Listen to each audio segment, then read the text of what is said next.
ছোট ছোট বন্ধুরা, তো দেখো আজ আমি তোমাদের ক্লাস 5-এর পরিবেশ বইয়ের এমন কিছু প্রশ্ন দেখিয়ে দেব। এগুলি তোমাদের সেকেন্ড হাফ পরীক্ষা আসবে, তো দেখে নাও কি কি তোমাদের সেকেন্ড হাফ পরীক্ষা আসতে চলেছে। 1 নম্বর, মানচিত্রে ভূমির ঢাল বোঝাতে নানা রকম রং ব্যবহার করলে কি সুবিধা হতে পারে? লিখবে মানচিত্রে উঁচু জায়গায় একটা রং ও নিচু জায়গায় অন্য রং দেখালে কোন জায়গায় ভূমির ঢাল কীরকম তা বুঝতে সুবিধা হবে। নেক্সট, মালভূমি অঞ্চলের দুটি বৈশিষ্ট্য লেখো। কি লিখবে? মালভূমি অঞ্চলের ভূমি সব জায়গায় সমান নয়, ঢেউ খেলানো, ভূমির মাঝে মাঝে উঁচু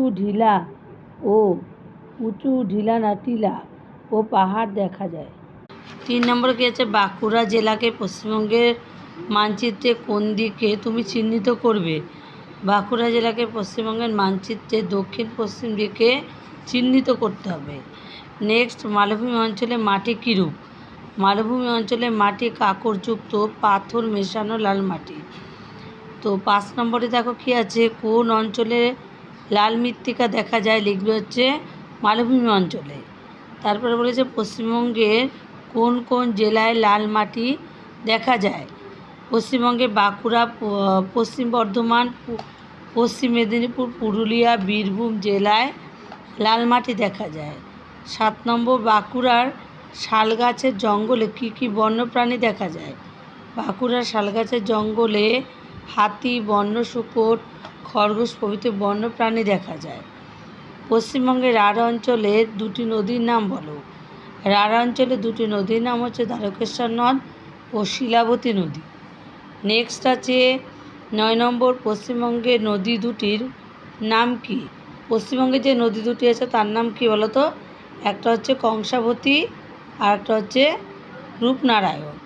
দ্বারকেশ্বরের দক্ষিণে কোন নদী দক্ষিণ পূর্বে গেছে? দ্বারকেশ্বরের দক্ষিণে শিলাবতী নদী, সেটা কী হচ্ছে? দক্ষিণ পূর্ব দিকে গেছে। তারপরে আছে নেক্সট কি আছে? পশ্চিম মেদিনীপুরের ঘাটালের কাছে কোন কোন নদী মিলিত হয়েছে? ঘাটালের কাছে কে?